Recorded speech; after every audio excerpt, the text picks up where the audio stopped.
Stable Diffusion Face Swap.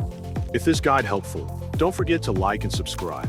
Open your browser, search for Python 3.10, and download the Windows installer 64-bit. Once the file is downloaded, run the installer. Make sure to check the option Add to Path, and then click Install Now to complete the installation. After that, open your browser again, search for Git for Windows, download the x64 setup version, and proceed to install Git on your system. When Git is installed, go back to your browser, type Stable Diffusion Web UI into the search bar, and press Enter.